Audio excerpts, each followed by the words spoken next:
Olá! Hoje eu quero responder uma dúvida que geralmente muitos líderes me questionam e essa é uma dúvida comum em organizações de vários portes, de vários tamanhos, de vários segmentos. É uma dúvida muito comum. Às vezes o líder é uma pessoa muito boa em vários sentidos. Uma pessoa que se preocupa com a equipe, que quer fazer com que a equipe se sinta bem, protegida, que quer fazer com que a equipe produza sem gerar pressão. Mas, por outro lado, muitas vezes esse líder ele é cobrado por uma diretoria, por uma gerência, uma supervisão, enfim. Aí depende dos cargos que existem dentro das organizações.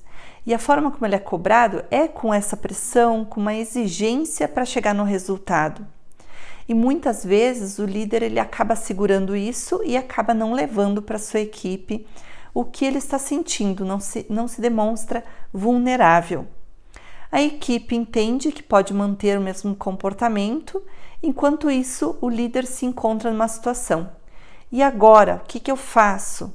Devo cobrar as pessoas com mais pressão, colocar pressão? O que eu devo fazer com essas pessoas que não produzem o que eu preciso que elas produzam para que eu chegue no resultado que a alta direção está me cobrando? Essa é uma dúvida muito comum de muitas empresas e, de novo, não importa o segmento.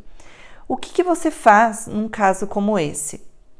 Eu costumo recomendar que nesses casos você precisa ser muito transparente com a sua equipe, você tem que muitas vezes dar uns passos atrás para que você possa ganhar fôlego para dar os passos seguintes.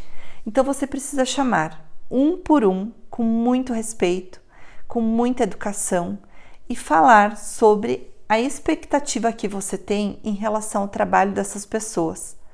Às vezes essas pessoas vêm muito queixosas, reclamando do trabalho, reclamando de remuneração, e aí você precisa mostrar para essas pessoas que a remuneração, que o salário, ele está atrelado a resultado. Não existe, gente, não existe você premiar uma pessoa que não está tendo um bom desempenho com aumento de salário só porque ela está reclamando. Muito pelo contrário, se ela reclama demais e ela mina muito o ambiente, você não merece e não deve ter pessoas assim na sua equipe. Então, o que você vai fazer? Chamar a pessoa para uma conversa bem transparente. Procure, dependendo do nível de entendimento dessa pessoa, desenhar, colocar no papel exatamente o que você espera. Trabalhe com prazos para que as coisas aconteçam e mostre que o crescimento ele tem que estar associado com resultados. Peça para que essa pessoa colabore com a equipe. E a colaboração, muitas vezes, ela acaba acontecendo em função de você ser objetivo e direto sobre o que você espera. Por isso, a meta tem que ser clara. Se a meta não for clara, a pessoa começa a construir uma série de situações na sua mente, porque, aliás, a nossa mente ela é muito criativa, então ela acaba criando situações que não vão trazer o resultado que você espera para a sua equipe, para a sua organização. É importante que você mostre para a pessoa que ela pode sim crescer, mas para que ela cresça, ela precisa entregar resultados. Então, para isso, nada melhor do que um feedback objetivo e transparente. E use técnicas. Se você se sente desconfortável com essa atividade, saiba que não é apenas você. Existem empresas assim, gigantescas que os líderes eles acabam nos dizendo que a maior dificuldade deles é lidar com feedback, é dar um feedback transparente e verdadeiro. Porque às vezes você fica com medo de perder a pessoa, às vezes fica com receio de prejudicar as relações. Mas quando o líder aprende como fazer esse feedback, o que acontece? Ele acaba tornando esse processo muito mais comum dentro da organização e acaba tendo resultados para ele e para a própria equipe. Eu quero dar um exemplo de uma organização mundial que é a Pixar. Talvez você já tenha ouvido falar dessa empresa. E olha só, eles entenderam que toda organização precisa valorizar a colaboração. Mas como fazer isso na prática? E aí eles montaram 5 passos que eles inclusive treinam os líderes para que os líderes façam esses 5 passos o tempo todo. Uma das coisas é ensinar as pessoas a ouvir, porque nós somos muito acostumados a falar, mas ouvir de fato é uma dificuldade que a maioria de nós temos, todos nós temos, porque a gente gosta de falar. E para ouvir, você tem que fazer perguntas abrangentes e deixar as pessoas falarem. Além disso, trabalhar algo que hoje é muito difícil de prestar atenção no outro e não só em você. Prestar atenção no outro. Esqueça você. Por 1 minuto, 2 minutos, isso você pode praticar em casa. Esqueça você, dê atenção ao outro. Uma outra coisa é você fazer auto-checagem. Ou seja, você pegar aquilo que a pessoa te disse e dizer o seguinte: então, o que você quis me dizer é isso? Aí a pessoa vai responder sim ou não. Por quê, gente? Porque senão, às vezes, metade do que nós ouvimos, nós esquecemos. Também, nos treinamentos da Pixar, eles começaram a trabalhar para que as pessoas aprendam a praticar empatia. Porque é muito fácil fazer um julgamento quando eu não estou dentro da situação. Mas e quando eu vivo a situação? Como que é? Como que é na realidade? Como eu agiria? Se você fosse o gestor daquela área, que às vezes você critica aquela área, como você agiria? E aí você começa a entender a realidade do outro. É legal também aqui que o terceiro passo deles é discutir abertamente a aversão do feedback. Porque ninguém na face da Terra, por mais que diga que sim, ninguém gosta de receber uma crítica. E quando nós recebemos uma crítica, nós ficamos sensíveis àquela crítica e às vezes nos apegamos demais àquilo e às vezes não conseguimos sair daquilo. Então, discutir abertamente o quanto somos aversos à crítica. E até eles propõem uma experiência que eu achei demais, que é para as pessoas escreverem, por exemplo, um elogio de forma bem direta, específica e pertinente, e que elas tenham esse momento também para refletir qual o impacto que esse elogio gerou para o outro. Então, elas escrevem sem interferências de ninguém, depois elas vão lá, elas entregam esse elogio para alguém, essa pessoa vai ter um tempo de reflexão e ela vai poder trazer qual o efeito que trouxe para a vida dela. A mesma coisa com a crítica. Você fez o elogio primeiro, depois você faz uma crítica, um feedback construtivo, que a gente acaba usando essa palavra porque ela é mais bonita. Aí você pede para a pessoa refletir sobre a experiência de receber aquela crítica por escrito. Sempre de forma direta, específica, objetiva, sempre tratando as pessoas bem.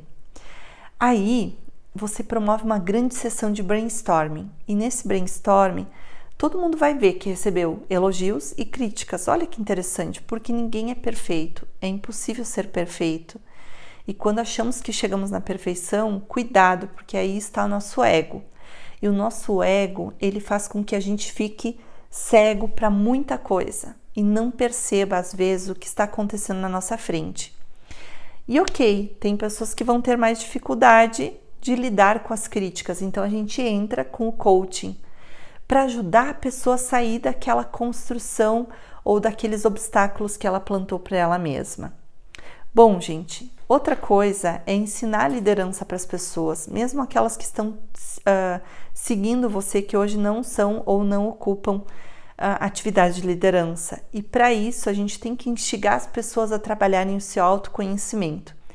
Quanto mais eu me conheço, mais eu sei até onde eu posso ir, quais são os meus limites, o que vai fazer com que eu saia da minha zona de conforto, o que vai fazer com que daqui a pouco eu me sinta instigada a ir um pouco além, o que vai me tirar do sério, por exemplo.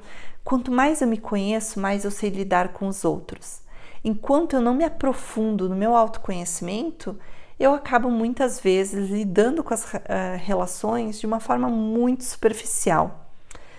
Também, dentro do liderar, a gente ensina as pessoas a delegarem, porque às vezes a gente gosta muito de um determinado trabalho que nós temos dificuldade de soltar para outras pessoas e nos apegamos à atividade operacional e esquecemos de pensar no estratégico. Um outro passo que eles ensinam é falar com muita clareza, evitando abstrações, ou seja, ser objetivo com números, com expectativas bem alinhadas, sem ficar dando aquelas voltas, que tem pessoas que às vezes elas vão conversar com você e elas dão uma volta ao mundo para depois elas chegarem no ponto principal. Isso é muito ruim para a equipe, porque a equipe perde tempo, a pessoa perde tempo e aquele tempo não volta. E por fim, treinar as pessoas para terem interações ganha-ganha. Quanto mais você treina uma pessoa para ter interações ganha-ganha, mais você ganha, mais a sua equipe ganha. Dividir, compartilhar conhecimentos, geralmente a gente soma, a gente não divide, gente.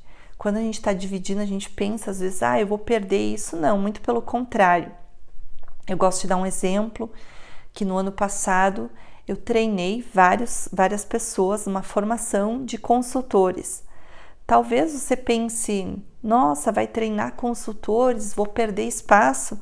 Muito pelo contrário, muitos deles a gente inclusive fez parcerias e os negócios só se multiplicam. E eu gosto de ver o resultado de outras pessoas fazendo a coisa certa, levando mais resultado. Então, é assim com a sua equipe também. Não pense só em você, pense em toda a equipe. E é assim que a gente aumenta a colaboração. Espero que você tenha gostado. Se você gostou, dá um like, faz um comentário de outros assuntos que porventura você tem interesse e queira que eu te ajude. Eu quero muito levar essa mensagem para mais organizações, porque acredito que a gente pode transformar os ambientes organizacionais. Marca aí alguém que precisa ouvir ou ver esse vídeo. Lembre-se de ativar o sininho para receber os meus próximos vídeos. E compartilhe com seus amigos ou com quem você acredita que merece ver essa mensagem, merece ver esse conteúdo. E mais do que isso, aplicar na empresa. Se você aplicar 1% do que eu trago aqui, eu tenho certeza que a sua liderança será muito melhor do que já está sendo. Valeu e até a próxima!